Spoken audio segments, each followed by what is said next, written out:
Okay. Hi, sir. We are going live. Please start. Okay.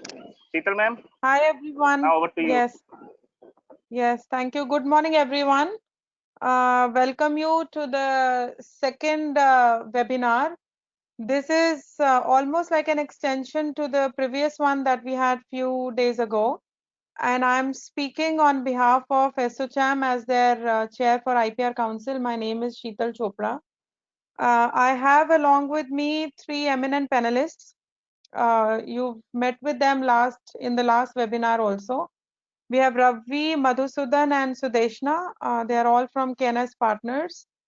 Last time we could not have their presentations fully covered, and there were some very important features that were left because of paucity of time. So we thought we'll keep it for, let's say, 2 full hours today. And then we'll cover some very important things. For example, Sudeshna will be covering on the trademarks and some bit on enforcement as well, if time permits to her. We also have Madhu going second, where he'll cover about very important section of the Patents Act, section 3K. Just to explain you a bit on when there are inventions related to ICT, information communication technology, what are the legal hurdles that one has to overcome? What are the important aspects in there? Followed by Ravi, who will then cover extremely important chapter again, which is on IP valuation, because one is protecting your IP, and the second is how do you value what is the value of it? Because unless you have valuation done for your IP, commercialization becomes impossible. Then if time permits, I'll just cover some of the case studies coming from copyright, trademarks, and patent side. Just to initiate and before I give the mic to Sudeshna, um, we did a very simple in-house research, SOCHAM did it, to find out what is happening at the level of startups when it comes to IP protection. And we found that there are barely any numbers that you can see. For example, in 2018, there were not more than 908 patent applications that were filed by Indian startups. Considering that there is a huge incentive now being given by the Indian government, and we covered it in the last presentation also, whether it is with regard to subsidies or reimbursement schemes or some sort of funds available, there are incubation centers. In spite of the fact we don't see yet, huge numbers coming from the startups ecosystem, especially when you look at the Indian government talking about startups being more innovative and technology centric. We all expect that there has to be huge numbers when it comes to not only patent applications. We have seen good numbers for sure in trademarks and designs, no doubt. But in patent applications, it is still very, very low. At least on behalf of SOCHAM, SOCHAM tried to do also some bit of research finding out Indian Patent Office's journals and the publications to find out what are the exact statistics. We could not find any yet.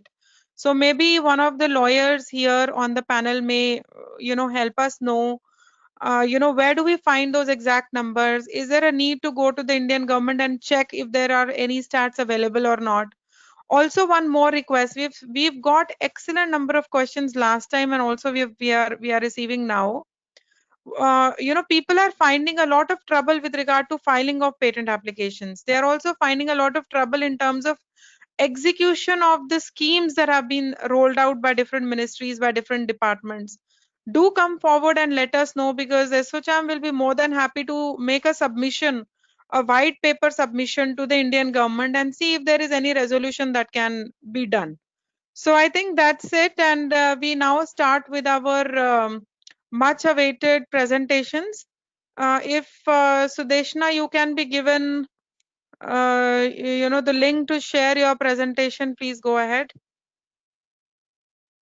Yeah, Sheetal. I'm yet to receive the link.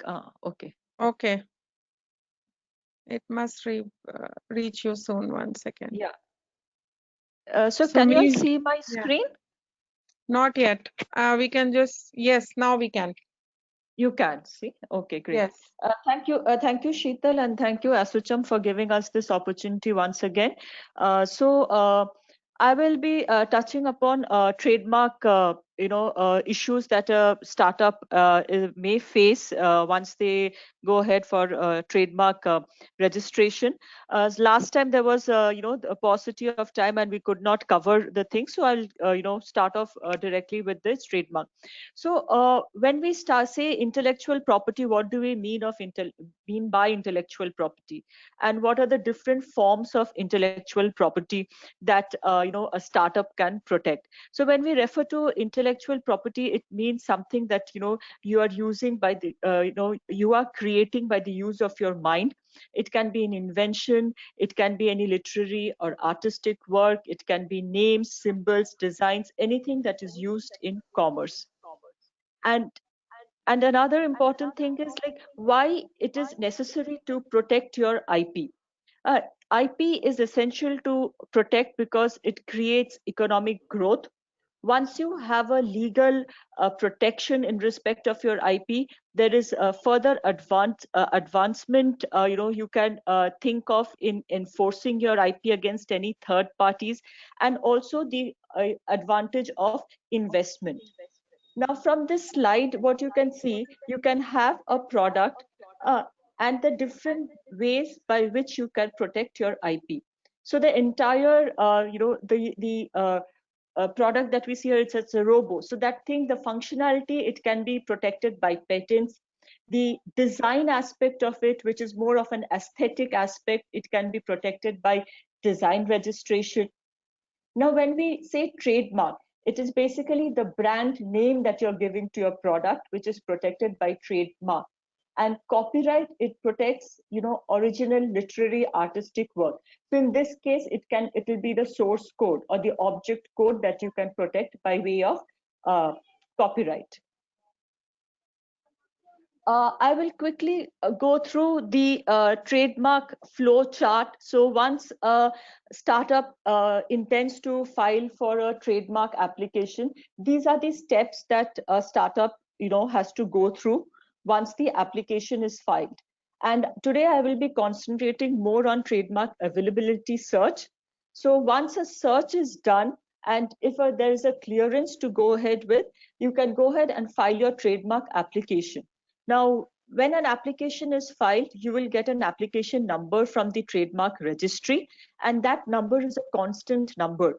So no matter if you're using your trademark for like 5 years, 10 years, or even in 100 years, that trademark application number remains constant. It doesn't change. And that is how, some of the trademarks which are still active and which is more than 100 years old, they are, we can find those trademarks by the application number that is there. Now, once a trademark application is filed, the registry will normally do an internal search to see whether there are any similar or any identical marks already existing in the register. So if they see any similar or identical mark, the next step will be what we see is objected and examination report issued. And if there is nothing that they come across, your application will be accepted. And once the application is accepted, it goes straight away to publication. Now, in the event an examination report gets issued, now what is the next steps that happen? We will see a examination report being issued. Now, you will get a 1-month time frame to file a response to that examination report. And then there is a show cause hearing that gets appointed. And after the hearing, based on the outcome of the hearing, it can either get accepted or it can get rejected.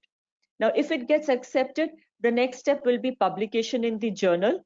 And any mark that is published in the journal, it is open for an opposition period of 4 months. So if it is not opposed, it goes straight away, you get a registration certificate. If it is opposed, then there is an opposition proceeding that happens, and it is lengthy proceedings, which I will not touch upon in details in this presentation, but it's a separate procedure altogether. So a lot would depend what is the outcome in the opposition. So application can get accepted or it can get rejected. And then if it is accepted, then you get a registration certificate for 10 years. So this is the flowchart that the registry will follow once a trademark application is filed. And this is for each and every application that gets filed. Now, as a startup, we face a lot of questions from our clients as to what are the goods or services for which the trademark will be filed. Now, under the Trademark Act, I mean, whatever is the goods or services that a mark will be used for, they are identified under classes. And there are 45 classes as per the NIS classification. So NIS classification is the international classification of goods and services. Now we see, I mean, most of the startups are not aware of the classes, and they say that, our mark is used for so and so, goods, or either we are manufacturing this, or either we will be, doing this particular services. So it is very important, before you go ahead and file an application, to identify what are the goods or the services under which the mark will be used, or for which your mark will be used. And based upon that, you have to identify the classes, which are 45 in number. Now, it is so under the Trademark Act, what happens? The classes are, it's a broad class. So there are class 1 to 45, and under 1 to 45, it's a very broad heading that is there, which we call it as class headings. So it is not advisable to file under the class headings, but to identify the exact goods and services, and thereafter identify the exact classes for which the application will be filed. Now, why it is important to do a search? I will also give some examples as to why a search is important, and what are the pros and cons of doing a search, and how can you proceed once a search has been conducted. Now, for startups or for MSMEs, we always say that if you are in the initial stages, and if you have not already decided on a name, or that name or the mark is not yet used, then it is very important that you conduct a pre-filing search, which we call it as an availability search. Now, the importance is like, before you file with the trademark application, if you do a search, you get to see what are the similar marks or identical marks are there already in the register, and whether those marks will bar your registration. So if there are very similar marks, the chances are that you will get an objection from the registry, or furthermore, the chances are that you can face an opposition from any third party. So that is why it becomes very important to do a trademark search, and it is important for startups, for those startups who have not yet decided on the mark. Now, sometimes we have clients who say that I have been already using this mark for the last 5 to 6 years, and the mark is appearing on our products. We have done so much of advertisement, promotion. So in that case, a search may not be useful, but for startups where you have still not decided on the mark, it is advisable to conduct a pre-filing search to see whether the mark is available and what are the chances of the mark getting registered. So here I have some examples with me. So in this screen, if you see, you will see that there is the application number. So when we do a search, a typical search report is like this when it gets generated. So you will see the application number is here. The class is referred to as class 42. The conflicting mark comes as rapid. Applicant name is given, journal is given, proprietor address, status, and most important is the goods and services. Now you see, for this particular mark, rapid, so these are the goods and services. So this is not a class heading, which I was talking of earlier. Now, if you see the next mark, it is rapid ride. And this is also in respect of class 42. Now, class 42, broadly, it deals with all research and development services, and also for computer-related services. in respect of websites, not for computer like mobile applications or other those sort of things, but these are for non-downloadable software. So in the second example, what you see is this is class 42. It is in the name of Rapid Write. And if you see the application date here comes as 2019. Now, this application was filed under class heading. So if you see, the application has been filed for scientific and technological services and research and design relating thereto, industrial analysis and research services, design and development of computer hardware or software. So this is a class heading. Now, when we talk of class heading, it's a very, very broad, identification of goods and services. Now, there are so many aspects that can come under this broad class heading. Now, we see a lot of startups who would have gone ahead and filed an application under a class heading. And, Deshna, yes. can you increase the size of this presentation, because this is very small font and maybe some of the audience wants to see it clearly. Okay, is it Is better it possible? now? I have increased. Can you see? Is it possible to do it? Yes, yes. Better? Yes, and now, yes, much better. And now can you explain? No, don't go that much beyond, because it is Okay. going out of the Okay. slide. So is this okay? No, one second. Yes, this is okay. Okay. And so this is the last line where you were explaining that it is quite broad. Yes, yes. So if you see this scientific and technological services and research and design relating thereto, industrial analysis and research services, design and development of computer hardware and software. Now, this application has been filed under class heading. Class heading, that means under class 42. Whatever class 42 encompasses, this application has filed it under every services that is possible under class 42. And the outcome that we see is that this application has been opposed by a third party.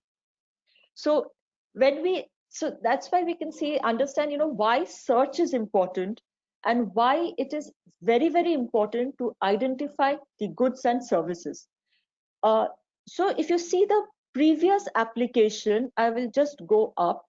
Now this application is also rapid, and the application below is also rapid. So the important or the dominant portion of the mark is rapid. So that's why we have seen that this application, the second one, has been opposed by a third party. Some of the reasons why opposition is filed, I will also explain that. But before that, if you see the first application, this is not a class heading. Now, what the first applicant has done is basically to identify their services, whatever comes under class 45. And if you see, they have clearly mentioned those services.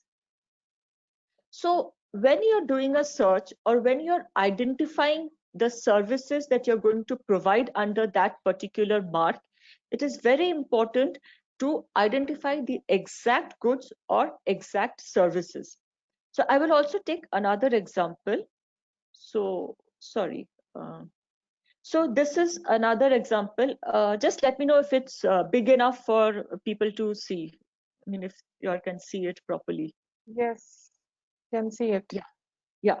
So if you see, the mark here is also very similar. This is in class 9. And if you see, this is Grid iOS. The applicant name is given, the proprietor address is given, and also the status is given. And the second mark is also Grid Ion. Only difference is S here and N here. And if you see, this is in the name of a different entity, but this mark is also registered. Now, what is the big difference here is that these two applicants have not filed under class 9 heading. So they again have identified specifically what are their goods here. So class 9 deals with goods. So when we say goods and services, from class 1 to class 35, 36 are goods, and from 36 to 45 are the services. So class 9 will be in respect of goods. So if you see here, they have clearly identified their goods: computer operating software, routers, switch hub, and server operating systems. And similarly, even Grid Ion have identified their specific products here. Now, when we are doing a search, how can we tell you whether your mark is available for registration or whether it is available for you to use or not? So, for startups, it may not be possible for them to go through the search result in detail, see what the outcome of the search result is. So when you're going through a search or you have done a search, the way you can identify whether your mark is available for registration, whether it is not going to infringe any identical or similar mark, is through go through all the details that are there in the search report. So I'll just go. So if you see here, even in the previous site, so if somebody wants to file an application for, say, rapid with any other prefix or suffix, and we have to conduct a search, or you have to do a search, it is very important to see what are the prior cited marks that are getting captured in the search result. Another thing is to say when that mark has been filed, that application has been filed, and what is the user information of the prior cited mark. So if you see in this rapid slide, this user date is somewhere around 2012. I think so, yeah, it's 2012. So whereas in this mark, maybe the user date is not there because they would not have started using the mark prior to filing the application. And also an analysis is done based upon the goods and services that are reflected in respect of a prior cited mark. So that is where conducting a search, getting a clearance report based on the search is very important for a startup. Now, based on this report, you can take a stand whether your mark is available for registration, whether there are what are the risks if you want to go ahead, in what way you can minimize your risk by differentiating your goods or your services from the ones that are already existing in the records of the registry. So these are a lot of aspects which will help you to take a right call, and also maybe a smoother prosecution of your application, and thereafter getting a registration certificate. So this is very important if you're for doing a search and to get a clearance. Now sometimes we see that client would have 1 or 2 marks, but we always suggest keep at least 3 or 4 marks ready, because sometimes we see that you can get blocked by if you have just decided on 1 mark. So in that case, what you do, you try and see whether you can go ahead for the other marks. So rather than fixing on 1 mark, it is always advisable that you have at least 2 to 3 marks in in your mind that you can go ahead with if 1 or 2 of the marks get blocked by a search report. Now, very frankly, one of our clients came back to us and they were like, we did a search, but we also saw this mark was already there, but we didn't think that it would cause any problem. But now our application is opposed by that same entity. Now, even if you do a search, if you're not sure, please take professional help to understand what are the risks involved if you go ahead with the mark, and there are already prior cited marks. So that's why, for startups, rather than getting your mark being blocked by a opposition or an infringement action, please take necessary advice and then decide and see what are the risks involved if you want to go ahead with the mark, or whether the mark is clear and you can consider a smooth prosecution for your application. So that is the importance of conducting search and properly identifying the goods and services. Now, sometimes we will see a very similar mark, but like in this slide, if the goods and services can be differentiated properly, there is always an argument that you can place even before the registry, or even with any third party who may consider opposing your application, or if you get any legal notice later on. So those are some of the the defenses that you can take, saying that, see, mark may be similar, but the goods and services are totally different. So there does not exist any confusion among the consumers. So these are some of the defenses that can be taken if an objection is raised by the registry. So, I will go through the requirement for filing a trademark application. Now, once you are clear, after conducting a search, the next step is, to file the application. And these are some of the requirements to file the application, that you have to give your complete name and address of the applicant. The application can be filed in the name of an individual, or it can also be filed in the name of a company. Specification of goods and services in respect of which the mark is used or it is proposed to be used. So like specification, what I said is to identify correctly what your goods and services are. Another important aspect is, like, once you have filed an application, you will not be able to add anything new to your application. So when you're identifying your goods and services, it is, you should keep in mind that you're including everything that, that is going to be provided under that particular mark or under the services that you intend to provide. Because once the application is filed, no further amendment can be made. I mean, no further addition can be made, but you can always delete something from that application. But another important thing is, when you're going ahead and filing the marks, sometimes we see that clients will, they will, especially in respect of startups, they may not have the mark ready. So they said, we have seen that, they said, okay, this is a mark, but it may undergo some change in the next, 1 or 2 months.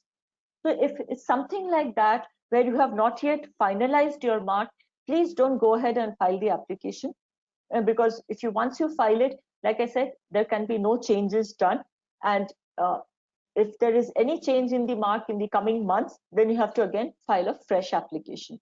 So once your mark is finalized, once you know what are the exact goods and services, then you can go ahead and file the application. Now, there has been certain changes under the trademark rules in 2017. Now, previously, we could file an application on a proposed to be used basis. And, even if we had filed claiming use of the mark, there was no requirement to file a user affidavit at the time of filing the application. Now, by use, what we mean is there will be some, entities who would have already started using the mark. So they may be, they're selling their products or providing the service, or, the mark may be promoted by them. So when we say use, that is exactly what we mean, that the mark is used in commerce. There has been some business generated, some commercial activity which is going on in respect of the mark. Then you can file a mark. So if you've already started using the mark, you can file the mark based on such use. So we can file the application today, but you would have maybe commenced, you would have commenced use since, say, January 2020. So you can, claim that use, provide the necessary documents by way of an affidavit. So it can be maybe invoices, your promotional materials, some articles that has been written in respect of the mark, just to substantiate that that particular mark has been used since, maybe January 2020. Now, there are other entities also, startups, who would want to protect their IP and would have still not started using the mark. In that case, application can also be filed on a proposed to be used basis. Now, under the 2017 rules, if use is being claimed, then at the time of filing the application, it is mandatory that you file the user affidavit, stating the exact date of use along with supporting documents. Now, the fees for startups, as well as, if you're filing it under the name of your company or even in the name of an individual, is 4,500. And this fee is for each mark in each class. So like I first explained what classes are. So it can be that your application or the mark is used in respect of several classes, not just one class. So it can be class 9, it can be class 42, it can be class 35, if you're providing any consultancy services. So in that case, there will be 3 classes, and the official fee will be in respect of each particular class. And for startups, the government have given this initiative of expedited examination process. for which the fees is, official fee is INR 20,000, and that is also for each mark in each class. So when you're considering to file an application, these are the basic information that will be required to file a trademark application. Now, we have recently seen that there have been a lot of startups which has filed trademark applications since the Startup India initiative have the initiative was taken by the government, and as of today we see that total number of applications that has been filed by startups are around 8,755, out of which total registered applications are 3,759 applications. And if you see the jurisdiction-wise filing, you see Delhi has the highest number of applications which has been filed by a startup. There are around 2,932 applications which has been filed in Delhi registry, followed by Chennai. Chennai, we see around 2,561 applications which has been filed in Chennai. Then comes Mumbai, then Ahmedabad and Kolkata. Now, how is this jurisdiction decided? Now, if you are conducting your business based out of North India, South India, East, West, then that is how, based upon from where you're carrying on your business, the application has to be filed in that particular jurisdiction. So, you have to keep in mind that if you're filing, if your business is out of Delhi, application has to be filed with the Delhi registry. If it is Chennai, application has to be filed out of the Chennai registry. So our experience is that Chennai registry is extremely prompt. I mean, most of the registries are, but we have seen Chennai registry being really prompt and a lot of action happening with the Chennai registry. So once an application is filed, immediately they take it up for examination, and they will review the application and send us examination report if at all examination report is issued. Now, this is the prosecution part. So if you go back, I will just go back to my slides where I had mentioned the flow chart. So once the application is filed, there will be examination report issued by the registry, and this examination report is issued based on the internal search that the registry conducts.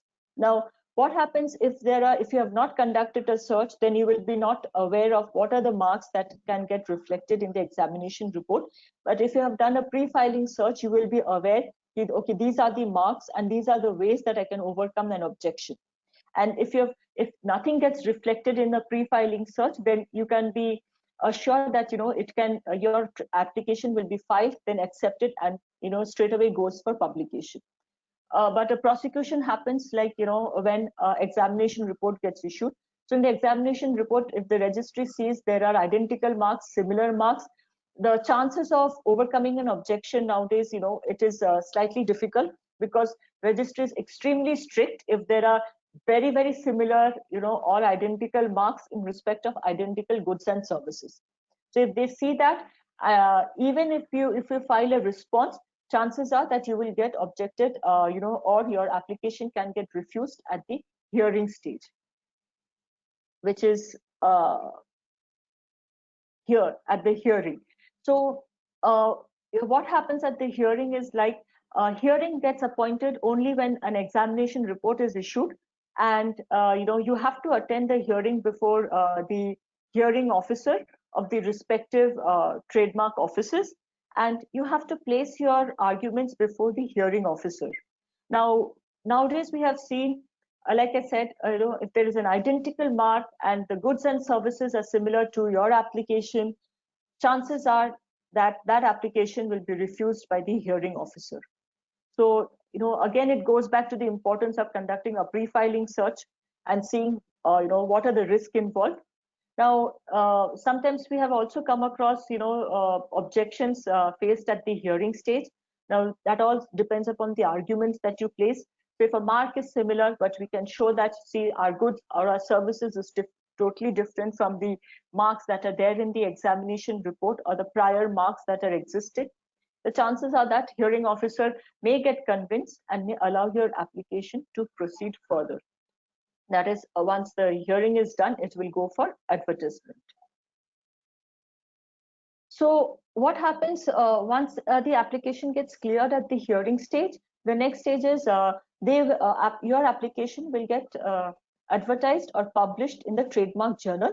The journals are published every week, and these journals are available to any third party to view and oppose your application. Now, this opposition happens once the mark gets published and within a time frame of 4 months from the date of publication. So you can see it is 4 months from the date of publication. Now, this opposition can be filed by any third party. So if a third party feels that their mark is very similar to your mark and they have a prior use, and your mark is used in respect of similar goods and services, or there is overlapping of goods or the services, then a third party can file an opposition.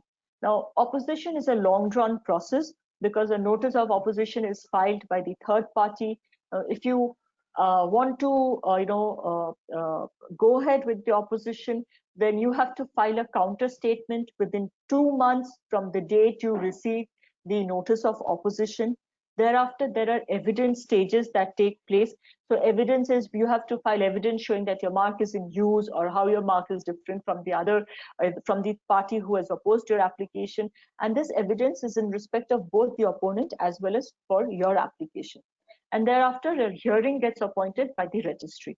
So normally oppositions, we have seen it takes at least 2 to 3 years to for a hearing to get appointed in the opposition and for the matter to be resolved.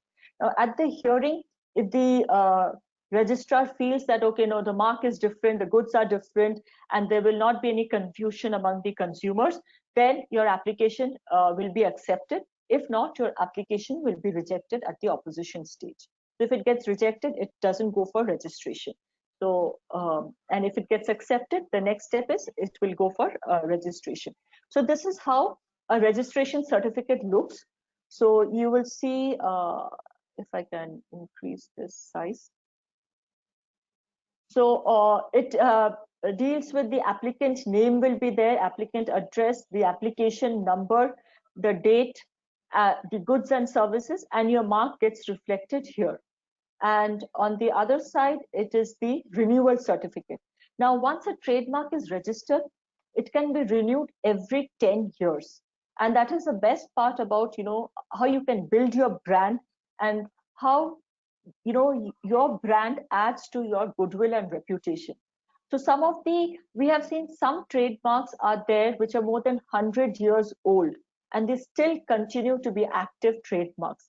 And this can happen, once you keep renewing your mark every 10 years. So if you don't renew every 10 years, then your mark will be lapsed and you have no other option but to, file a fresh application if you want to. But if you're not using the mark, it is entirely a business decision that you can take.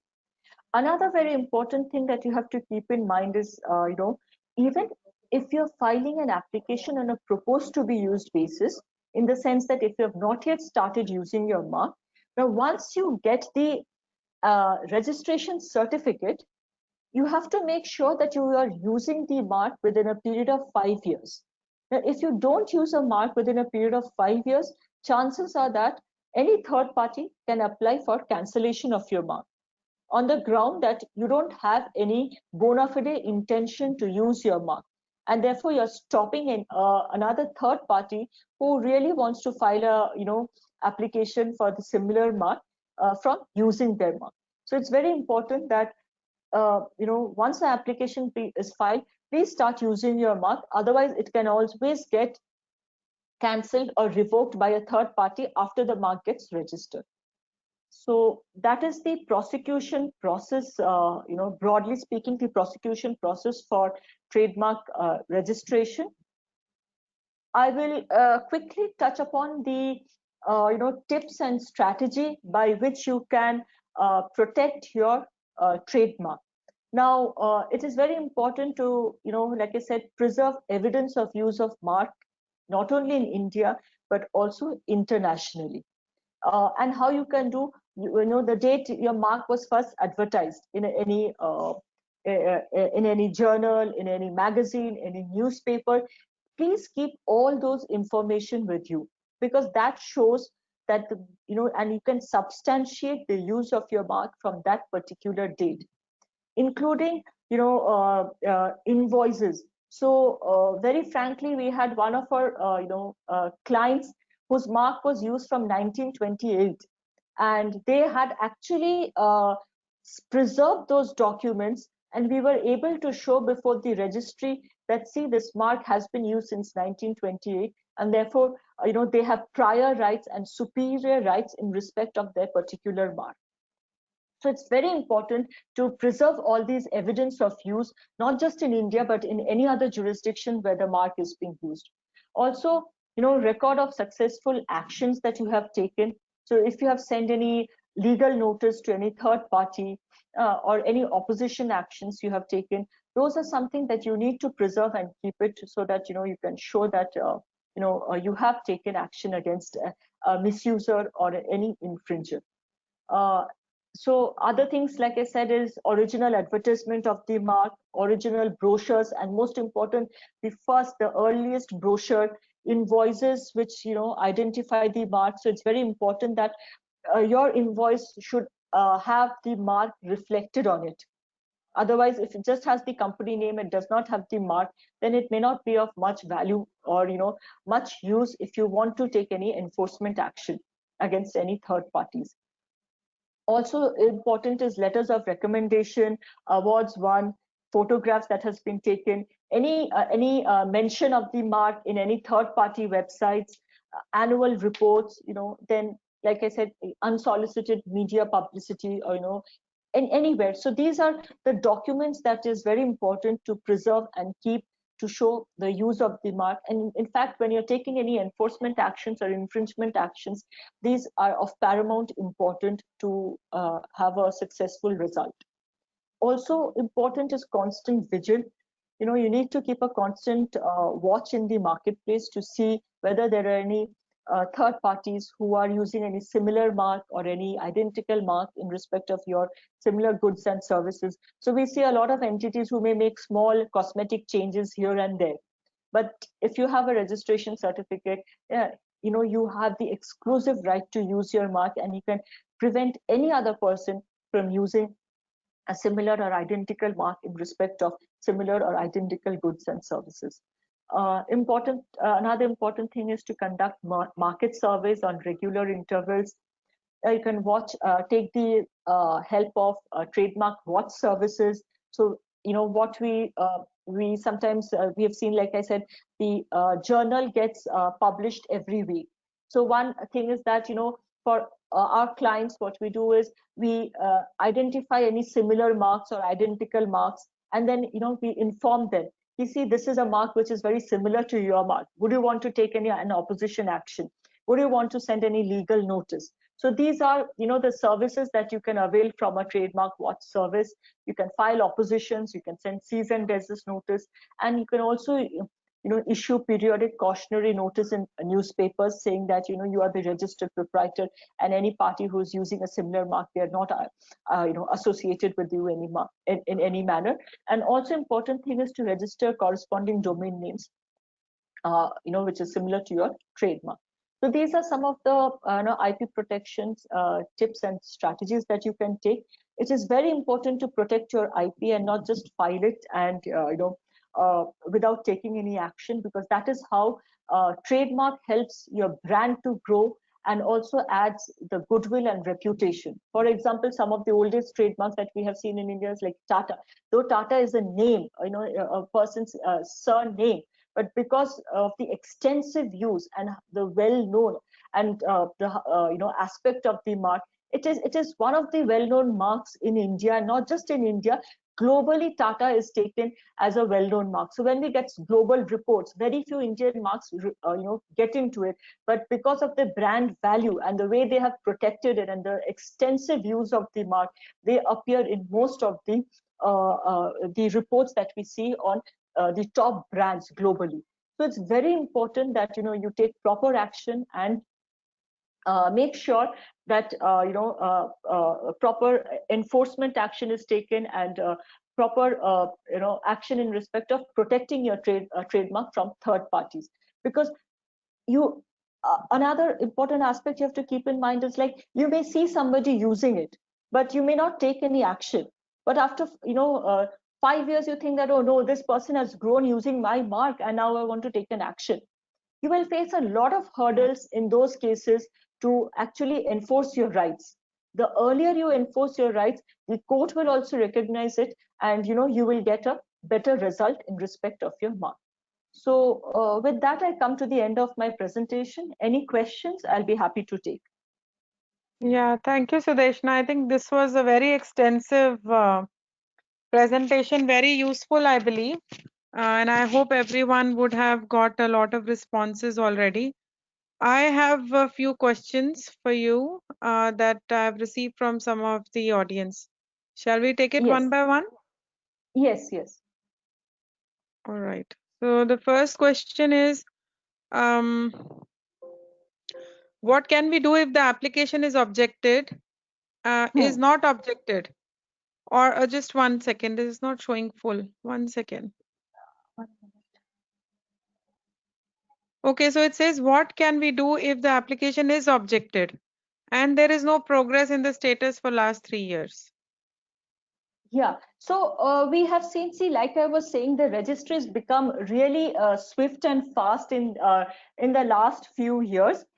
Initially, we would see that there was a lot of backlog in the registry, and they would take a lot of time to examine the application. So if your application is objected and nothing has happened in the last 3 years, we would suggest that please follow up with the registry to see where it stands, because nowadays, not nowadays, in fact, the last 3 years, we are seeing that they have really fast tracked the registration process. And for some of our clients, we have obtained registration certificate within 6 months. So if it's stuck somewhere, please follow up with the registry, follow up with your concerned person who's taking care of your application, and tell them to follow up with the registry, because hearing gets appointed based on the application number. So if it's objected and they have filed a response to the examination report, they need to follow up to have the application appointed for a hearing. So Sudeshna, one question, I think a very basic and fundamental. If to my application someone has objected, isn't there an objection period? There is a time period, right, within which trademark registry must act. Like Yes. for patent, it's 1 year. Within 1 year, you have to put to a grant. Otherwise, it's over. So here See, it's already so many years gone. yeah, see, thing is that Sheetal, initially the registry had a lot of backlogs. So even if there were time periods, they were not able to follow up with the, or maintain that time frame. Now, the only thing that we can do from our end is to follow up with the registry and make sure that the application gets, in queue for hearing. Because once an examination report is issued by the registry, the applicant has 1 month time to file the response. And after that, normally we are seeing nowadays that after the response is filed, within 2 to 3 months, we are seeing that a hearing is getting appointed for the recent applications. And recent applications, it is like really fast track, getting fast track. So if this application is pending, the only thing right now what they can do is follow up with the registry to get it in queue for the next stage of the prosecution. It can be hearing or advertisement or whatever is the stages, they have to get that done. All right. So the other question on trademark, and we'll do it quite quick because I think it's already 10:54. So it says, what is the usual process for trademark approval? Is it 5 months or more than that in the best case? It is not, in the best case, like I said, if there is no objection from the registry, that is, if there is no examination report issued, you can get a registration certificate within 6 months, which we have got for many of our clients. If not, it takes a little bit more, one and a half years, if an objection is raised. Yeah. But 6 months, you can get a registration certificate if it's a very smooth process with no objection at all. Okay. So another question is regarding trademark application. Kindly throw some light on how and where to file the request. I think that was adequately covered by you, right? It's the trademark registry, at Dwarka office, and where all Yes. other Yeah. So if which all the places? applicant is based out of North India and has a business in Delhi or in the surrounding areas, so they will be filing it in Delhi. If the applicant is from South India, so they will be filing it in Chennai. If it's east, it is Kolkata. Then we have Mumbai, and now we have Ahmedabad also as a jurisdiction to file the applications. So one question as a follow-up on this. So in patent side, there is a common pool where you don't have to worry about which jurisdiction are you in. You can actually file your application from wherever. And from the central repository, it is then assigned to different examiners. Isn't it the same protocol followed in trademarks? No, no, no. Trademark is not like that. So you have to file as per the jurisdiction. So if it is not Jurisdiction. filed in the if it is not filed in the correct jurisdiction, then you may get an examination report only for this issue. All So it right. is very important to file it as per the jurisdiction. Okay, so as ASSOCHAM will be sharing all the presentations with the panelists. In your presentation, please provide a link per jurisdiction where and who all can file. I don't think it was No, right. yeah. Okay, and then there is also a follow-up question within the same. It says, do we need to go to a trademark attorney, or So it can all it be depends. filed by the? Yeah, Yeah, see, it all depends. individuals can definitely file it, but we would suggest that you take a professional, Help. advice or help so that your application goes through smoothly. Because from our experience, what we have seen that many people have filed it themselves, or or through some online, these portals, but they have faced problems and have come to us at a stage where the help that we can provide to them is very minimal. So it is always advisable that you take a professional help, understand what is needed, and then it is entirely up to them whether they want to file it themselves or through a professional. Yeah, and there is one question I think that goes well for Ravi, but we won't take it up right now because we are still confined for this presentation of Sudeshna to trademark. So it says if there is a long time lapse between application and acceptance of the trademark, in that case, shall we apply afresh? No, no, not required. See, until and unless your mark is abandoned or there has been any order issued by the registry saying that the mark is abandoned for lack of prosecution, there is no need to file for a fresh application. But yeah, there has definitely is a need to follow up on those applications. Okay, and if the trademark is registered, let's say, can it be applied again? If it is Sorry, if it is already, rejected. If it is yeah, rejected, can yeah, it be yeah. See, applied again and will it get registered then?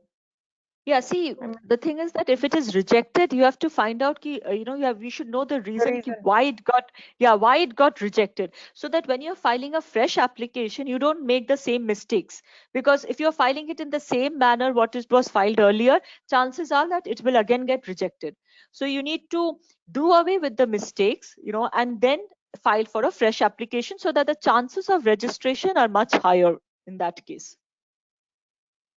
All right. I am not too sure if it is really a trademark related question, but it's quite broader. It says if any good has been in production since time immemorial by a group of people. This substance is recently started its production by some other party. Can the first party still claim as original producer? I think it all depends upon it's a trademark and patent related question coupled because if it's since time immemorial, it must have lost its 20-year of patent protection if the patent was taken, then I don't think that there is a claim that can be filed against any third party because anybody else after 20 years is free.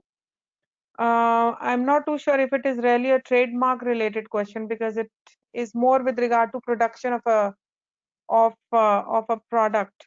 Ravi, what do you say? Can't hear you. So, Your audio. thank you. Yeah, yeah. Is it better now? Yes. Can you hear me? Okay. So, Shikar, you rightly mentioned that this would not be a fit case for patents because either the product in question would have lost its novelty and therefore it's not patentable anymore. Second, even if it was a patentable subject matter was and was indeed patented, based on the question, it seems the 20 years period would have gone.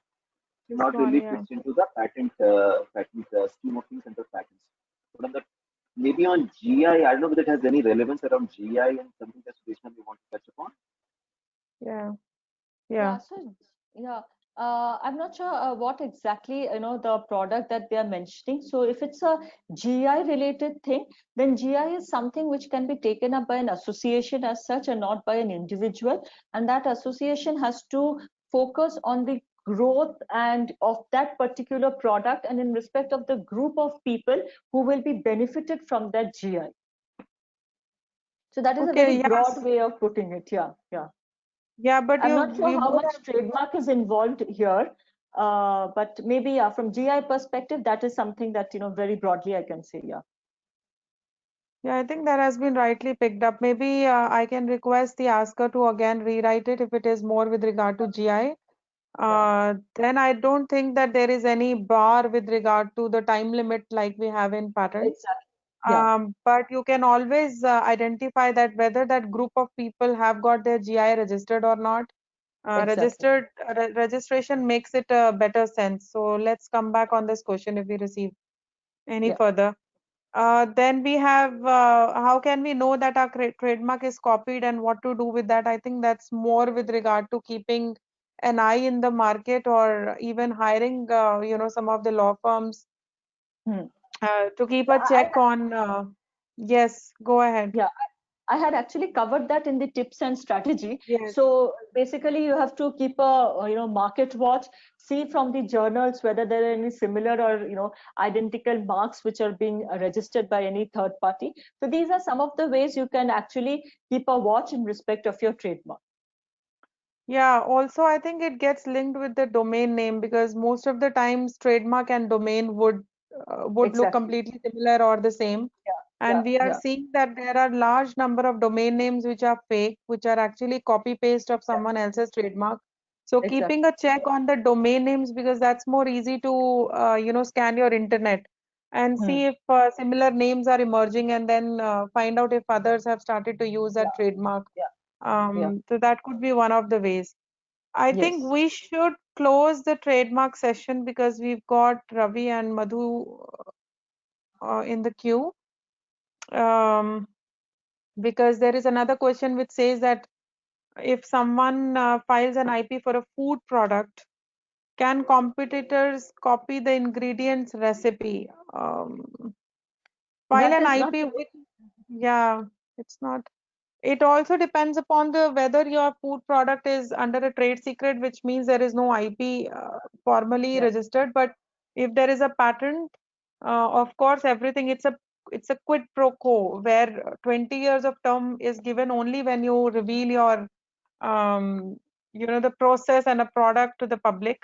And that is how if competitors get to know and if they are manufacturing the same recipe with the same ingredients within that term protection, you can always sue. But any of the other panelists can reflect more light on this. Yes. So in respect of Uh, trademark, what I can what I can say is that trademark does not protect the ingredients and all that stuff. Yes. So it basically protect the brand name. So that is something which we have to keep in mind when we are talking of or in respect of trademark protection. Yes, right. I think we should then stop here in the interest of time. And let's start with Madhu. If you can be given a handle to now present your, but confine your presentation maybe to 10 minutes and we leave more opportunity for people to ask and get their answers to Sure, their questions. sure. Okay. So can you see my screen? Yes. Okay. Thanks, Sheetal, for the introduction, and thanks, Asasham, for this opportunity once again. So today's topic is patent recruitment in ICT space. As in the introduction, we have talked about, I'll focus more on the software-related inventions while discussing the presentation. Before moving to that directly on the software, let us see there are two different stages in procurement. One is on pre-procurement stage and the second stage while procuring the patent. In pre-procurement stage, it's very important for any startups or MSME to keep that in mind, have a mindset of protecting their product or process. That plays a vital role, because we have seen in our experience many startups or MSMEs, they don't give a lot of interest to protecting their products, the process, owing to fund crunch. But it's very important tomorrow, if you're believing that your product is making a big name in the society or the market, then it's important to have that mindset from the beginning itself. I am going to protect whatever the new idea or the invention we develop in the process. And second important aspect you need to keep in mind is inventions mining in your company.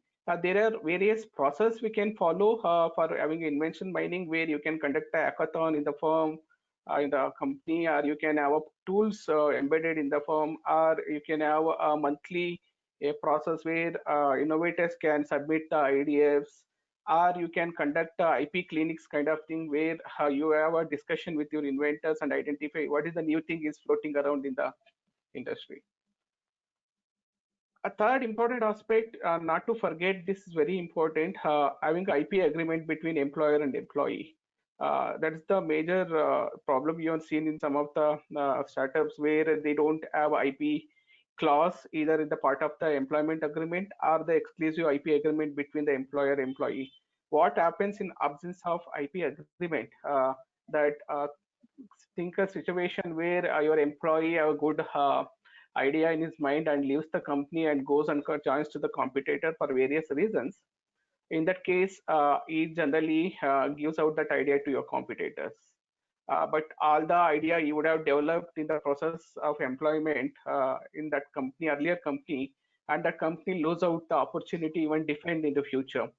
So important aspect for any startups or small scale companies to have a IP agreement as part of their employment agreement or an exclusive. These are most common pitfalls we have observed when to file the patent application.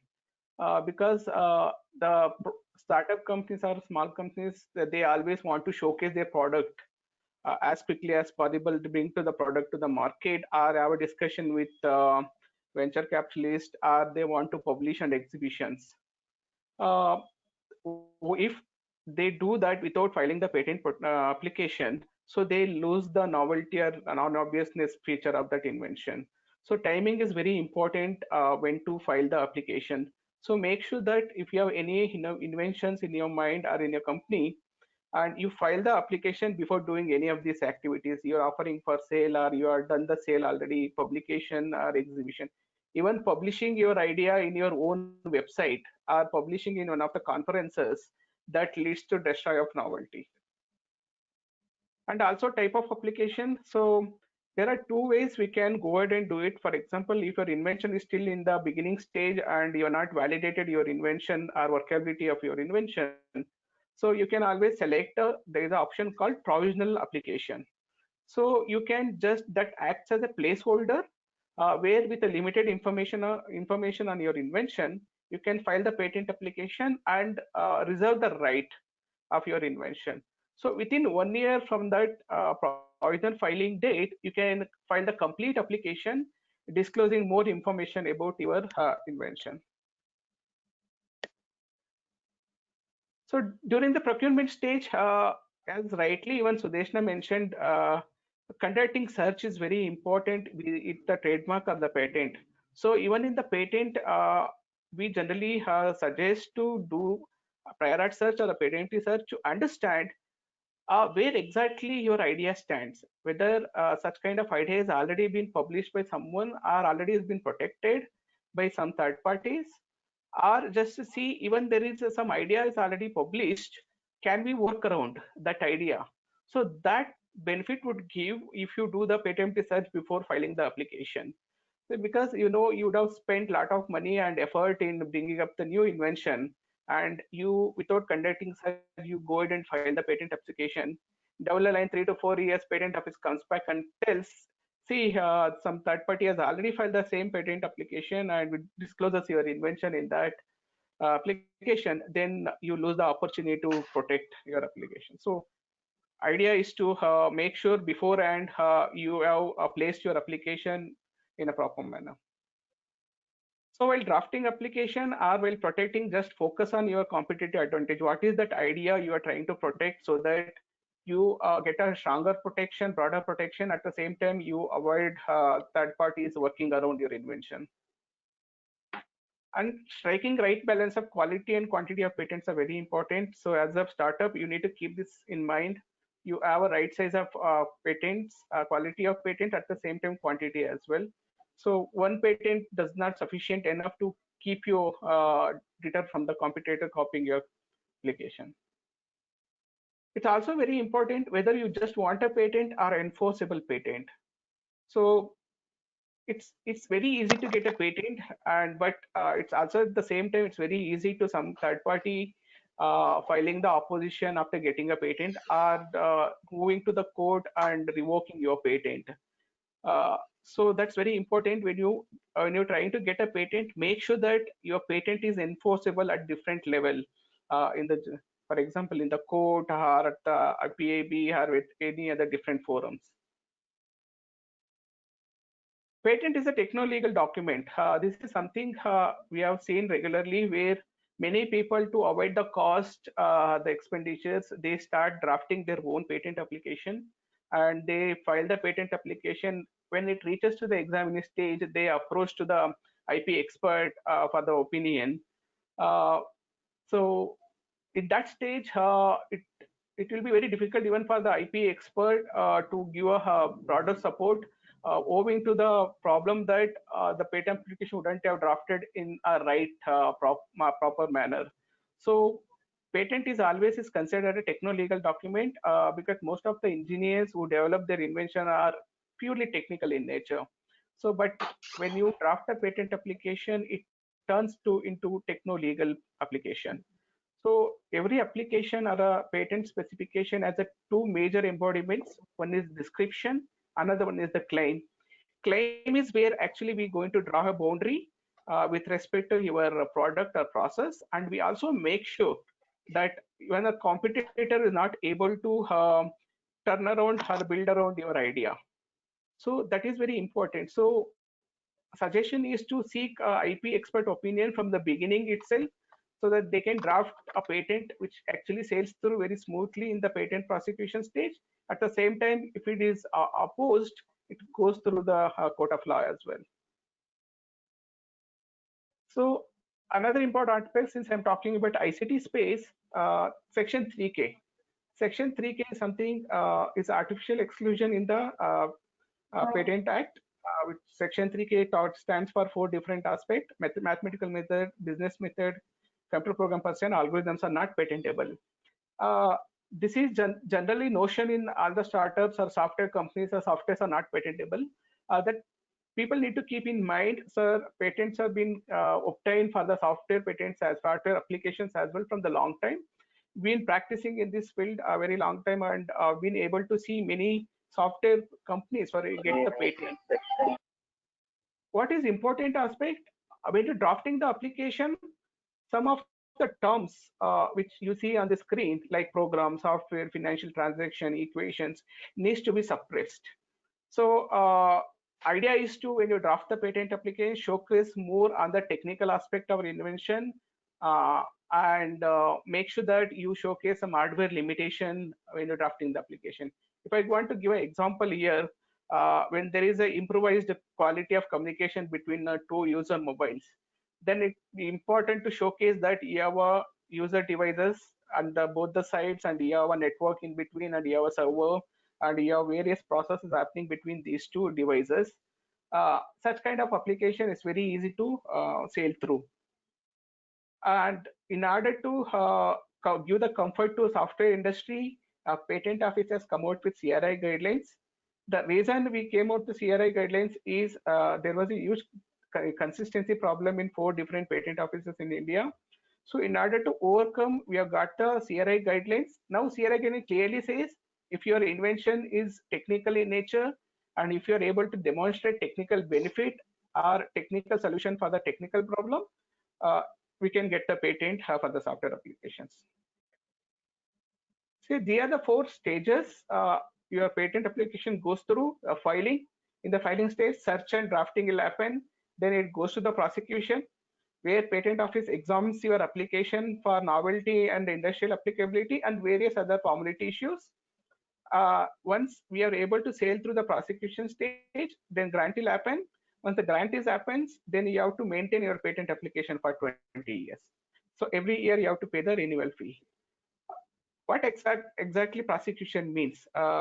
Is a process of applying for patent and having the application examined by patent office, followed by obtaining grant and maintenance. What happens when you file the patent application? It goes to the patent office, it puts into the queue for examination, and once the examination happens, patent office comes back with the patent examination report. That's called, we call it as the first examination report. He'll cite certain prior arts, which he, according to his interpretation,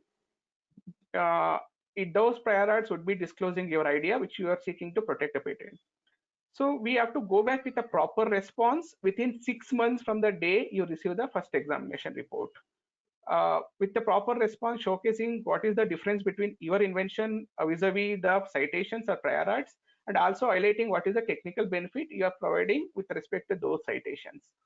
If you are able to demonstrate these differences, the patent office, it will go to the patent grant. If still examiner is not satisfied with our response, examiner provides an opportunity for hearing, where applicant or the agent of the applicant have a one-to-one conversation with the examiner. We can argue about the case, and we can sort out the differences between the applications, and we can put the application in grant. It's an opportunity for an applicant to put the application in order for grant. So that is generally happens in the prosecution. Here, one thing you need to keep in mind in the patent procurement, every application you need to be followed with the examination request. Unless you fill the examination request, your application will not be taken up for examination. For example, if you file the patent application today, and you have maximum of 48 months for the filing the request for examination. If you delay request for examination, for example, you file the request after 3 years from today, then your patent application will take up for examination only after 3 years. That means it goes in the queue, and in the queue it will go in the chronological order. It may take another 1 year or 2 years to your application reach to the examiner. So that delay happens. But if you file the request for examination on the day you file the patent application, it automatically goes into the queue of examination. It will be taken up for examination immediately.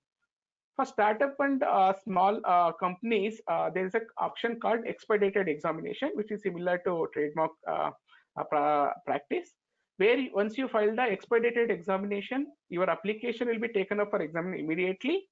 And in our experience, we have seen patent being granted within 8 to 10 months from the day you file the patent application through examination process, expedited examination process.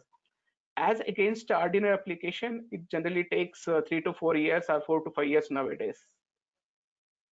And in the process of prosecution, if any third party files the opposition, which is very similar to again trademark practice, there is an option for any third parties to file a pre-grant opposition any time before the grant of your patent application. The third party can oppose your issuance of patent, and in that time it enters into pre-grant stage, and then there is a different process to be followed that can be taken up in separately. Even after getting a patent, there is an option for third parties called post-grant opposition that has to be filed within 1 year from the grant of your patent. So if nobody files any kind of opposition, be it pre-grant or post-grant, then your application is safe and it can go ahead and you can claim the benefit of your patent. So that's it from my side. I'll be happy to take up any questions. Thank you so much, Madhu. I think this was again a very good presentation, and let me tell you, I mean, for all startups who are part of this, these webinars, you must definitely take opportunity to hear all the presentations very carefully, because there are a lot of interesting facts that panelists are sharing. Patent is, it is understood to be a very complex animal as against trademark and copyright. but I Yes. think it is equally interesting as well, considering that it's related to complex technological inventions, and there are some very useful questions also coming up for Madhusudan you to reply. So there is a first question which is on what is the cost of filing a patent? Yeah. See, it varies. It depends on what kind of attorneys you approach. As I said, there's two different ways you can get. Is just a patent or enforceable patent. It varies from attorneys to attorneys. However, the official government fee is very minimal. For a startup, it is 1,600 rupees, and there is an examination fee of 5,000 rupees. Or if you want to expedite that application, maximum of 20,000 rupees you have to pay. Apart from that, there is a professional cost associated with that. It varies from attorneys. You can get attorneys who can draft the application from 25, 30,000 to you can get the application attorneys who can draft the application in 1 lakh rupees. So as I said, the quality of the patent application is very important. That is the basic, most important aspect for getting a patent. And tomorrow, if you want to enforce your right in the court of law or want to sue some third parties for the infringement, it is very important to get enforceable patent. Okay, and the other question is exactly on what you mentioned, the difference between enforceable patent and a normal patent. Yeah. So generally what happens, patents, like if you can draft and showcase some differences, you can get the patent. And tomorrow, if third party opposes a showcasing that there are prior art already existing and you are not taken care of those prior art before drafting the application, when you draft the claims, you have to make sure that you overcome those prior arts by drawing a boundary around your claims. If you don't take care of that, patent office by oversight may issue the patent, but if there is a third parties who are interested in that product, they can tomorrow come back and file post grant opposition or revocation in courts. In that case, your patent will not stand. It will become very weak, and somebody can make sure that your claims are not strong enough to overcome the prior arts which is already existing. So whereas in enforceable patent, we'll make sure that any patent, when we draft the patent application, we would have looked into the prior arts or the competitor products or competitor patents, and we draw a boundary in certain way that we can overcome tomorrow if someone files the post grant opposition or the revocation as well. At the same time, we make sure that your claims are not limited to scope of your product, what is already you developed, but also any turnaround your competitors may wanting to do at the later time. So we foresee the product next to 2 to 3 down the line, 2 to 3 years, and we make the changes while drafting the patent application. So that kind of patent would eventually sail through even the court of law. So idea is not Okay, only so getting the patent through patent office, but it should be that if there is an infringement process, you should be able to get the benefit of that patent. right, so both infringement process or invalidation, either. Either. So it's like some your patent which is able to stand the test of time. I mean, whether it's a revocation, opposition, or at the time of litigation, how strong are your patent claims, or how easily or how weak it is to invalidate them. I think that's what you meant, Madhusudan, because you can only enforce or assert your rights against other only when your own patent is strong enough. And Madhusudan is just trying to let you know of a strategy where you can continue to, be careful what you're filing has been appropriately fenced. There is no infringement with regard to prior art references, or it's a novel and a useful invention that is also non-obvious. So, but this enforceable patent, it's not a legal terminology, right? It's just the way that you're trying to explain the audience. Very much, yes. All right. The next question for you is that regarding filing a patent, what is the process? And I think you covered a process last time a bit. And what all documents and details are required to be filed? It's a very broad question, but if you can just briefly explain. Quickly, I can say there is 4 different stages in the process of getting a patent. One is like filing stage, where you have to do the search and drafting of patent application, and filing will happen with the patent office. Second stage is the examination stage, where the patent application is examined by patent office and you get the examination report. You have to file the response to the examination report. And if there is no any pre-grant post-grant opposition, you'll get pre-grant opposition, you'll get the patent. So if it gets into the pre-grant opposition, then it goes to the different process.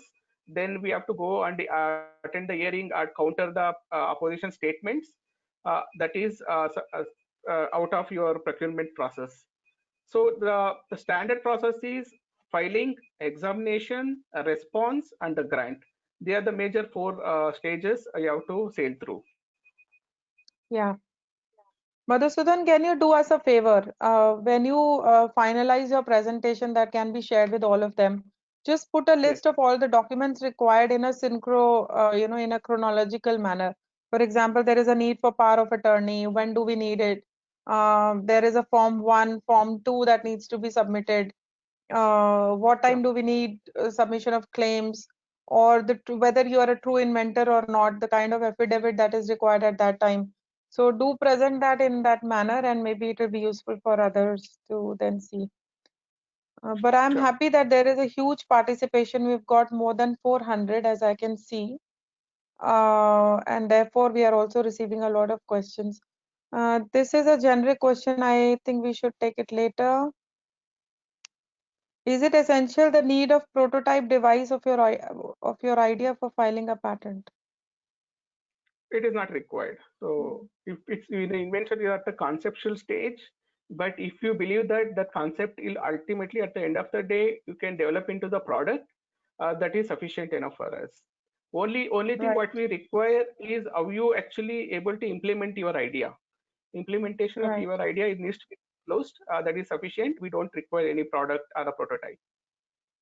Right. And I think therefore a provision of provisional patent application is given by the patent office, where when you are at a very early stage of your innovation or invention, and you want to really further take it up, but in order to freeze your priority date so that there is no one else who is able to get that priority date, at a time of filing provisional, you may not have all the relevant information even about your own invention. So this is to let patent office know that this is something, some area where you are trying to work, followed by a complete specification, as Madhusudan also mentioned last time, when you need to have better idea of your invention, because that's where you file for claims. And but clearly, as he rightly mentioned, prototyping is not required for you to file a patent application at the first instance. Then if we list some innovative features in our website,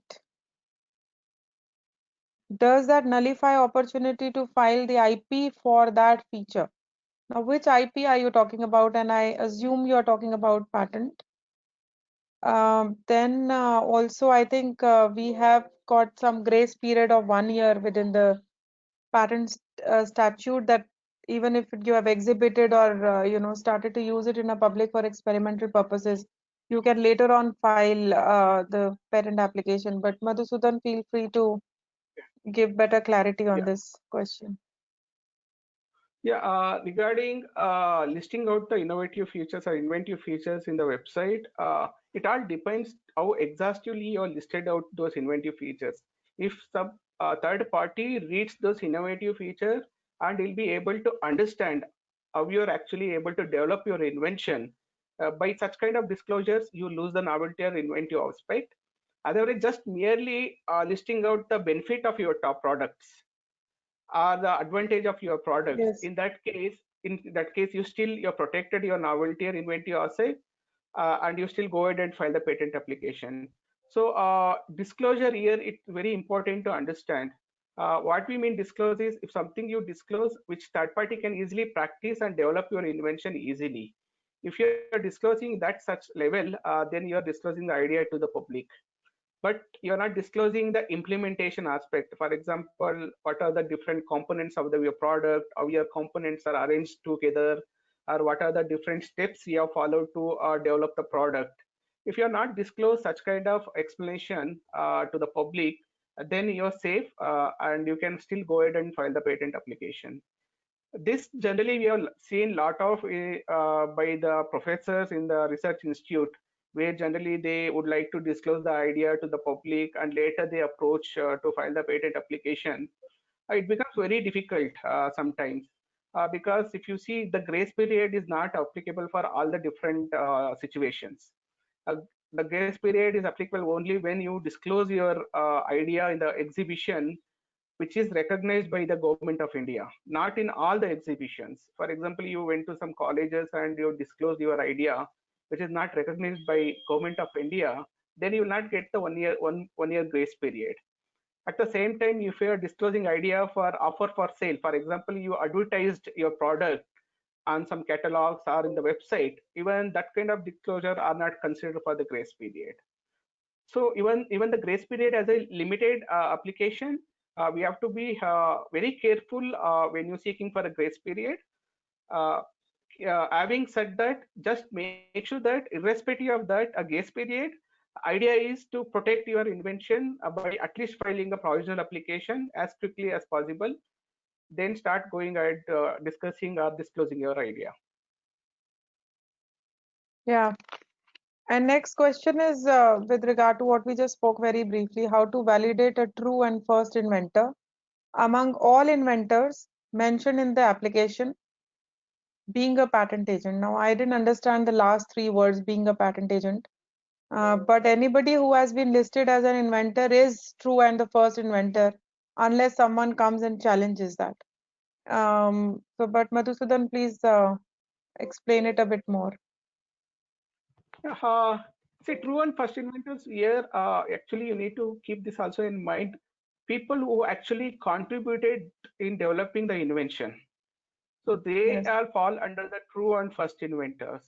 But if someone is just testing out your product, just coding the product, they'll not be called as a true and first inventors. True and first inventor who has conceptualized the idea, worked on the development of that idea. They are the true and first inventors. If I rightly understand the last part, patent agent, if you are part of patent agent and you have got some inventions to protect, but you have given certain idea on that invention, would you be qualified as a true and first inventor? Then it definitely you have to look into the agreement you have with your clients, and at the same time, because there's a lot of obligation on that part, you've been hired to work on that particular invention, and if your client will give an option for you to list out as an inventor, that's fine. Then there's a question of like hire contract agreement. So there are various different legal means you have to go through before a patent agent become part of the inventorship. So it depends on the client, first of all, whether the client is willing to, and second, if your client hired you to do certain work, then it falls under hire contract agreement. Then you have to see that agreement as well. What is the scope for you to list out as an inventor? Yeah, and then there is also connected question.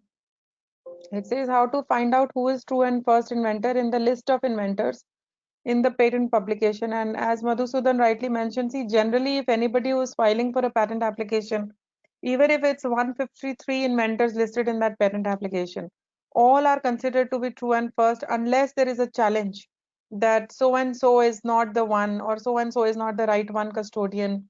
In fact, just to give you an example of one of the pharma companies, consider a hypothetical situation that there is a R&D and there is a boss or the researcher who is given the headship or to do that project, and there are a lot of chemists who are being hired under him. Usually what happens right from strategy to prior art searching to identify the exact pharmacophore or to find out the best suitable clinical candidate vests or doesn't vest, but this whole research is carried out by the top head who has been hired for that position. And generally the chemists working under him just work on his instruction. For example, put this chemical into the other, or this is the thing that this is the process that you must follow. So every instruction which is given is, if it is given to a chemist, then that chemist is not true and right inventor. He's just working on the instruction given by the boss. And that is how one has to find out whether the listed ones is true or first and true inventor or not. But generally, if there is an application filed by a company who is an assignee and the list is provided, the due diligence is already done before filing a patent application. But if there are any issues, then certainly it can be challenged. And that's there is no doubt about it. Yeah. So adding to that, for the patent office perspective, all the inventors who are listed out are equal contributors. Yes. Whereas for the various other purpose internally for the company, you can always have a percentage of contribution identified based on the various process you have set in the company. Then you can identify the contribution of each inventor in the Yes. development of invention. Accordingly, the compensation, other benefit will happen.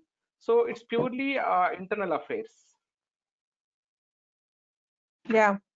And then there is another question, and I think this should be the last question that we should be picking up right now, because then we're ready to go ahead next. How do we know if our product or idea is worth protecting? Because if we have to decide on this, then it consumes a lot of time and money. And I think Section 3, there is a whole list of inventions, given which cannot be protected under the Indian patent system. That could be one of the ways. Other is that you have your hired patent agent or a law firm that can give you a better clarity on it. But Madhusudan, please go ahead. The suggestion is when you are ambiguity, when you are in the mid of minds, then it's always recommended to approach to some IP attorneys or at least patent attorney and seek opinion, because they are in a good position to tell you whether you can take it forward or not. That is the best approach you can have. But if you certainly believe your product is the improvisation of the product which is already existing in the market, and you're seeing a lot of traction from the customer point of view, then you can take it to your product ahead. As I said, with certain agreements, probably you will be doing alpha and beta kind of development. In the alpha stage, probably you are developing the concept, and there is some customer opinion you will be seeking. If you believe there's a lot of demand during that stage, then you can certainly see that you have made some improvisation over the existing product, and you can go ahead and file the patent application. But you don't know whether you can file the patent application or not. If you are in that juncture, then reach out to some patent attorneys, seek their opinion. That will actually be a benefit to you. Yeah, and I think there is no harm in still going ahead and filing a patent application, right? Because we've got provisional, we've got full claims later on after a year. And if it has to be rejected, patent office anyway will do a prior art search and will do its own formality check to identify whether it can be protected or not.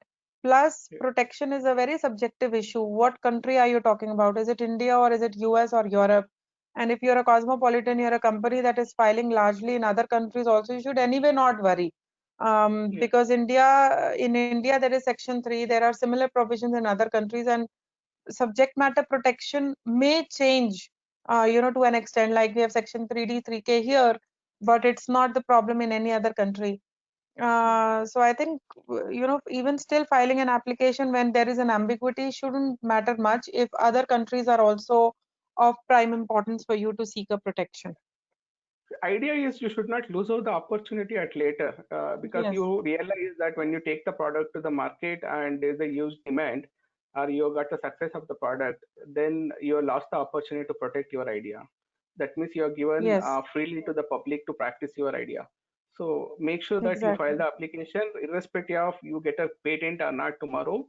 At least file a provisional application, then within 1 year time you can do all the monitoring work or the examination or the surveys you can conduct. Then you can complete if required, or you can always drop the application without filing the complete application. Yeah, and even after filing a provisional, let's say you get a hint after few months that it is actually not a protectable idea. Don't go for filing the full protection or the complete specification. You can just abandon it there, and people anyway would not get to know what you filed, because it's only complete specification that is published after 18 months. So no harm in receiving a priority date for sure. I think we must end here. Thank you so much, Madhusudan, for the excellent presentation. Also, Sudeshna did a very good job. on the trademark front. We'll now go to the third one, which is by Ravi on the IP valuation. After the protection is done, I think it's important to find out what is the value of your IP, how much important is it for the market, and that is how, Ravi, please take a handle and show your presentation and go ahead with it. Yeah. Just one second. Yeah, we can see your presentation. Excellent. All right. Just one.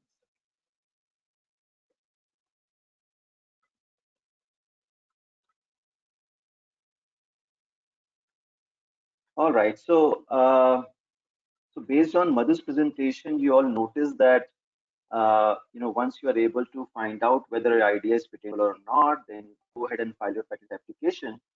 And you do manage to get a patent in due course of time. Ultimately, at the end of the day, it's really important for you to recognize and understand what kind of value your patent really holds. Whether it was worth all the time and money you had spent to get the patent or not. Now, if you look at yeah, so interestingly, when you talk to venture capitalists, and I'm sure a lot of you in the startup ecosystem would have talked to a whole lot of venture capitalists. A lot of them actually say that there are a lot of ideas, good ideas floating around. So this world is not really short of good ideas. Maybe this world is also not short of people who are willing to put in a lot of hard work. But what is really important to translate a good technology into a successful business is your ability as an entrepreneur or as a startup to deal with the process of maturing that idea into something as a successful business proposition. And that process as a whole could be a fairly complex and a risky proposition. We all recognize that large number of startups often fail to survive. We often talk about the valley of death, that within 2 or 3 years, a lot of young companies are not able to make it. And research has shown that the most critical reason, almost the most common reason between extinction and expansion is the ability or inability of a startup to timely raise capital. Now, if you think of startups, and all of you as startups fully recognize that what you have as a startup is essentially two things. Your idea, which made you create a young company, and the set of people you hold who are creating those ideas and helping you implement those ideas. Then the question comes in that you identify those ideas, map those ideas, get a patent and trademarks and other things around it. But the idea is, can this patent that you've built or the patent portfolio you have built, can it actually help you monetize and help your startup grow further? Now, just one second. And this is where it's established that if you have a good quality patent asset, like Madhusudan talked about, whether you have patents which are really enforceable, which can survive through the test of time in the court of law, that I think really becomes an attractive proposition for the investors or potential investors. There are enough data points to suggest that if you're able to keep building your patent portfolio, and here I'm talking about building a meaningful patent portfolio. So one part is to quantitatively build a portfolio so that you get the visibility in the marketplace. But what really matters is the quality of patents you are able to build over a period of time. And there are enough data points to suggest that with the time, if you're able to double your patent portfolio, and I'm talking about more from startup ecosystem, then with every doubling of your patent portfolio, research shows that there could be increase in valuation of the company for a young company by almost 10 to 15%. So that's the power of patent in terms of building the value of the organization, especially when it's idea-based, technology-based company. So patents can often become even a financing tool for young companies, and young companies are really looking for capital to keep the ball rolling. Now, when you talk about financing, which can happen through patents, could be equity financing, which is the most common tool used by young companies, where you where you dilute your equity as a founder, co-founder, you're able to bring in money. Investors will put in money looking at the kind of IP you own, apart from several other factors, of course. What has not been often explored in Indian ecosystem, particularly, is about debt financing. Now, this is about using your IP as a collateral, and here you're not really diluting your equity, but you're able to pledge your IP and are able to get financing to keep the ball rolling. So IP can help you in that context as well. And of course, the ability for you to use IP as a security, where you may not have the revenue stream right now, but in view of your IP, you're able to sell the future stream of revenue that you will get by way of royalty once you are able to, let's say, license out your technology. So interestingly, IP can help you in doing a whole lot of things in terms of supporting you financially as you build and scale your business. Now, when you're trying to do all of this, you're talking to a bank, you're talking to a VC, you're talking to any other institutional investor, they would ultimately like to put a number to the IP portfolio or the patent portfolio that you may have built. And here, look at the uncertainty and the challenges that people at large feel when they're trying to put a number in terms of what's the value of the patent portfolio that you hold. And the challenges are around issues, for example, there's so much of technology variability that you have developed a piece of technology. It's different from what others have done, even in the same sector. So there's a differentiation.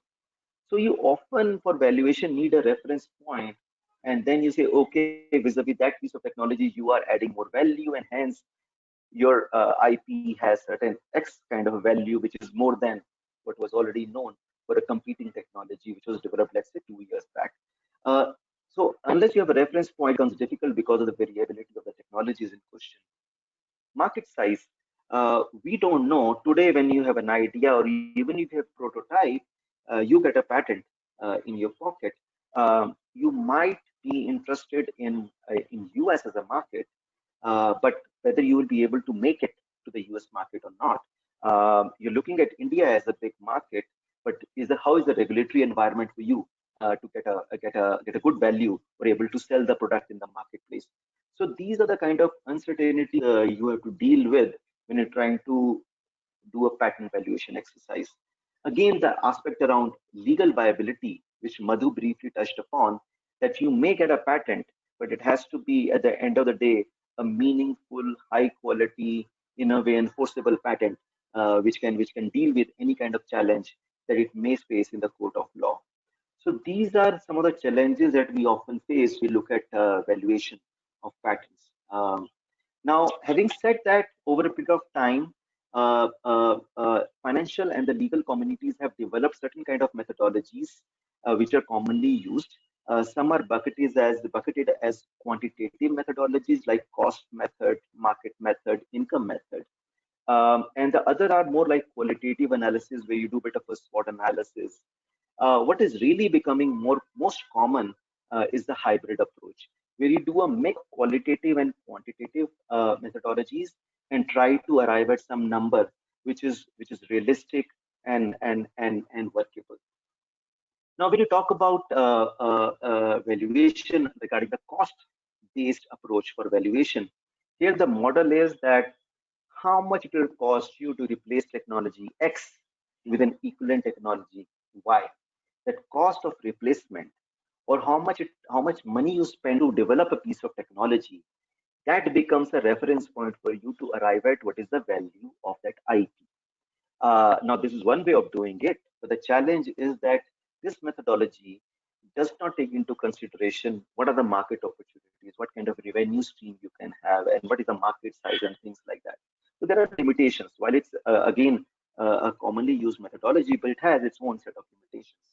When you look at income-based approach for evaluating a patent, you are looking at what kind of revenue you can generate over a period of time on this piece of technology. Here again, the limitation is in terms of you have still not started making money. You have still not started receiving royalty on that piece of technology. So some of it is based on speculation. And the idea is that if you're doing a little bit of speculation, how do you input meaningful data to get to a number which is realistic and workable. And then we talk about market approach, where the focus is primarily to look at what are the other similar technologies on which transaction has happened and use it as a reference point to arrive at the number. And here again, the limitation could be in terms of the variability of technology that I briefly touched upon earlier. So therefore, the most common approach today is to use a hybrid method, as I said earlier, where you look at quantitative methodologies and the qualitative methodologies and use a mix of the two with appropriate weightage to arrive at a number which is very realistic. Now, when you look at patent valuation, there are four broad vertical elements that are involved in the valuation process.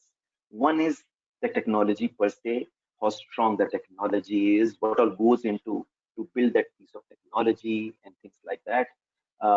Legal element is in terms of what kind of patents you have got, in which all countries you have got the patents, how meaningful those patents are.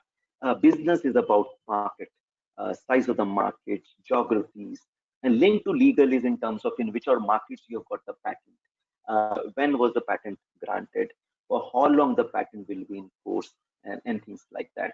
And the financial element is that you stitch everything together and put a number to it in terms of what kind of margins you anticipate, what kind of inflation you can observe, what is the purchasing power of the potential customer, and a whole lot of other things that go in, from where you're going to get the raw material, and whether from we're going to manufacture. So, for example, if you're going to do R&D in India, do manufacturing in China, your market is US, whether you got protection in those geographies or not, what will be your costing to get the material from China, and so many other elements that go in to arrive at the right kind of valuation here. So it's a lot of the exercise that we do is data driven, analytics driven to get to a number which is meaningful. Now, what is really important in this entire scheme of things is to make sure that you minimize the speculation element as much as possible. Trust me, often valuation can still be a bit like shooting in the dark, right? Example, you would say, what is the value of the property where you stay in terms of your house? It can go up and down. For example, I mean, on a lighter note now, in COVID-19 situation, the valuation of real estate assets have come down dramatically. Same asset, but based on environment and circumstances, the value can vary. Accordingly, for patents, based on circumstances, the value can vary. But it's really important that if you're inputting right kind of data in terms of legal element, technology element, business element, and finance element, then you arrive at a number which is really meaningful, something that the other party with whom you're transacting or with investors who are looking at your company, they really do that, yes, this number is realistic. Unlike, of course, what happened in this US Federal Circuit matter, where the judge felt that the kind of damages that the patentee was seeking in this patent infringement case was really speculative, was absolutely based on unrealistic assertions, and was a pure fantasy. So you don't want to be in a situation where you tomorrow arrive at some numbers for your portfolio, which tomorrow court says were purely fantasy. So doing that exercise in a proper scientific way becomes very, very important as a part of you leveraging your IP to derive more value out of IP. Building IP takes time. It does require a good amount of resources, time, and effort. And therefore, the idea is to build something which is meaningful and which can actually give you returns in due course of time. So in conclusion, IP, as we all recognize, is a very effective tool to finance startups in different forms or shapes, be it equity, be it debt, be it security. Quality matters. Of course, quantity is, of course, important. Large size company can, of course, build a very large size patent portfolio, and it does serve their purpose based on the kind of environment they work in. But for mid and small companies, I think it's very, very important to have a very cautionary approach, build a strong, meaningful portfolio which can really serve the purpose for which you started filing patents. Our own assessment, and we've been part of a lot of transactions that happen around IP, and I can tell you, even during this difficult time, if it's a good quality asset, funding is available. Of course, you may want to postpone some of those ideas to get better valuation, but funds are always available for good quality assets and for good ideas. And in India, as I said, gradually financial institutions are opening up more to use various financial instruments like debt financing and securitization, so that people can start leveraging IP a bit more. So this is what I had to present. If there are questions, I'll be happy to take those questions. Yeah. Thank you so much, Ravi. This was crisp and very sharp presentation. And I think what we can gather is that there are three key approaches: the cost method, market valuation, and the third you mentioned is about the investments Uh, also. income, yeah, The income income, the method, revenue and stream, the revenue stream. yeah, yeah, Yes. exactly. Yeah, but I can for sure tell you that valuation is not something pretty easy. It requires not only the inventor who has, invented it, but you need plethora of other group. As Ravi rightly mentioned, you need a legal person to sit with you to identify what you are going to put out in the market. Will it be able to suffice your claim or not? Or like he mentioned about US federal court, where he said that whatever you did in the market was all based on speculation. You also need a management guy who would then inform you, about the supply chain and the market analysis of it. You need a finance guy who will then inform you what are the different sources through which a particular revenue stream can come. So it's a mix of a lot of people who have to then sit together and then find out the final value of your IP. Um, Exactly. for sure, there are certain questions where, people, sometimes say, okay, maybe you have invested 100 rupee in coming up with a product, um, and you are charging, let's say, 150 rupees. How do you contribute that, how do you account for that 50 rupees? Or sometimes people may question that maybe you might have invested just 2 rupees, but the value of your IP that has been created must be beyond that 2 rupees, because it depends on how much it is contributing to the welfare or how much is it helping the consumers at large. So it's a full range. It's a big spectrum of variations that one has to look upon.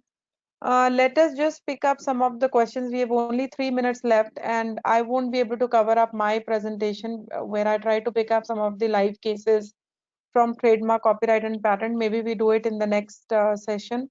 But let us definitely pick up some questions. I have responded to few already, and maybe we can pick up what I could not respond to.